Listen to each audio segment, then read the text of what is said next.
This is a crucial week for the water industry. On Thursday, regulator Ofwat will say how much bills can go up by, and that matters not just to customers, but to companies, many of whom are in trouble. To understand why, let's go back to the beginning. It's 1989, and the water companies are privatised with zero debt, but have never intended to stay that way. The plan was for private investment and borrowing to fund improvements so the state didn't have to, and the water companies have been good on their word. £70 billion of debt piled on. They will say the problem isn't how much, it's whether they can afford it and what they do with it. So what have the water companies done? Well, first of all, they funded investments in infrastructure between £4 and £9 billion, a record last year, a total in today's money, £210 billion. But they were also funding payouts to shareholders, £83 billion worth that many people find offensive. But it's part of the plan, deliberate. Investors won't put money in unless they get something out. But it's become harder to defend when we look at this, the dirty secret of the water industry, sewage spills. Sewage outflows, they're caused by these pipes where sewage and rainwater share the pipe. When they overflow, they go into rivers instead of our homes. For decades, the industry didn't even know how often it happened.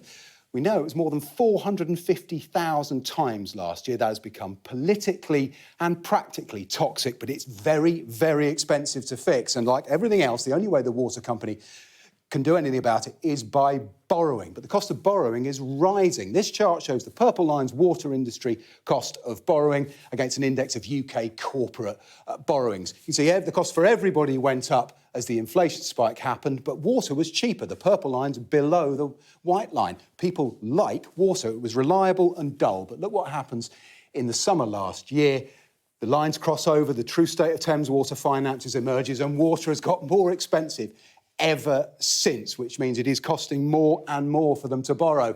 Look at this, Thames Water's, after a bridging loan, £3 billion, they're going to pay almost 10%, hundreds of millions of pounds in interest and fees, which means only one thing. At Thames and everywhere else, customer bills are going to rise. Now, this chart is actually one of the more benign in water. It's customer bills over time in real terms, pretty flat. What we're paying at the moment is actually lower than a decade ago. Now, in the summer, Ofwat said bills could rise by 22%.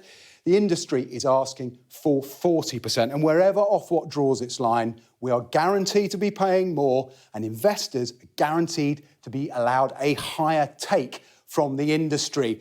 As long as we've got a privatised system, that's the reality.